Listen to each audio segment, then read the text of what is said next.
Assalamualaikum warahmatullahi wabarakatuh. Halo teman-teman, selamat datang di podcast Dinsa. Halo teman, Assalamualaikum warahmatullahi wabarakatuh.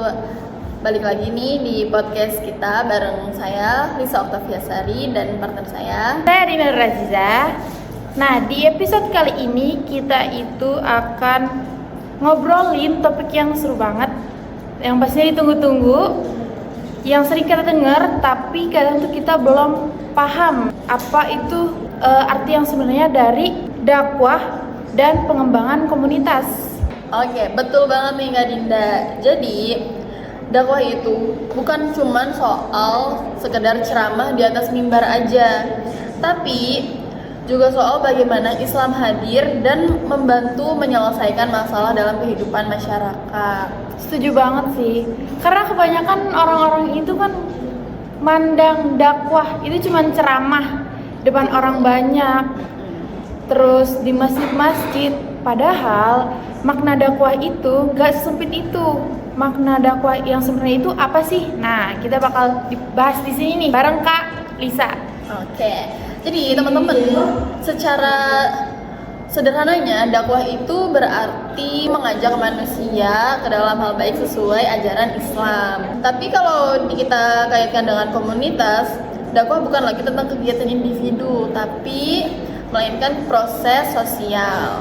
Bener banget, karena komunitas sendiri kan kumpulan orang yang terhubung oleh nilai, tujuan, atau lingkungan yang sama, atau kesamaan yang sama nih. Jadi dakwah dalam komunitas itu berarti menyampaikan nilai keislaman dengan memperhatikan kondisi sosial, budaya, bahkan kebutuhan nyata masyarakatnya. Betul banget, makanya dakwah itu nggak bisa disamaratakan di daerah kota, daerah terpencil, bahkan daerah-daerah apapun itu, cara berdakwahnya itu berbeda, Kak Dinda. Bener banget. Nah, maka dari itu penting buat kita tahu nih apa strategi dakwah yang cocok sesuai dengan masyarakatnya. Salah satu yang paling relevan itu adalah dakwah berbasis kearifan lokal. Setuju banget nih. Jadi ketika dakwah itu menggunakan bahasa, budaya, dan simbol yang akrab dengan masyarakat, pesan Islam jadi lebih mudah diterima dan tidak terkesan seperti menggurui. Bener banget. Tapi selain itu ada juga nih dakwah partisipatif, di mana masyarakatnya itu ikut terlibat dalam perencanaan sampai ke pelaksanaannya. Contohnya apa Kak Lisa? Di sini ada contohnya nih, seperti mengadakan pengajian yang disesuaikan dengan kebutuhan warga atau pelaksanaan pelatihan keterampilan yang dibarengi dengan nilai-nilai keislaman. Dan jangan lupa dakwah lewat pemberdayaan ekonomi. Kenapa tuh kita harus berdakwah lewat pemberdayaan ekonomi? Karena ketika kebutuhan dasar masyarakat terpenuhi, mereka lebih siap menerima pesan dakwah dengan baik. Tuh, bener banget ini, karena pada zamannya Rasulullah sendiri, beliau telah mencontohkan pemberdayaan umat melalui prinsip keadilan, persamaan, dan tolong menolong. Nah, kalau kita lihat di masyarakat kita sekarang nih, kira-kira dakwah yang sering kurang efektif tuh dakwah apa sih menurut Kak Lisa? Tahu gak Kak? Apaan tuh? Kalau menurut aku dakwah yang sering kali kurang efektif di masyarakat ini tuh dakwah bilisan. Oke, makanya nih Kak Dinda muncul yang namanya dakwah bilhal, yang berarti berdakwah dengan tindakan nyata seperti mengajak masyarakat dan membantu melalui ekonomi warga, pendidikan anak-anak, dan penguatan skill masyarakat. Oh, jadi ketika masyarakatnya dilibatkan langsung, mereka tuh bakal muncul rasa memiliki, teman-teman. Dakwah jadi lebih hidup dan berkelanjutan. Bahkan dari situ bisa lahir nih kader-kader dakwah lokal.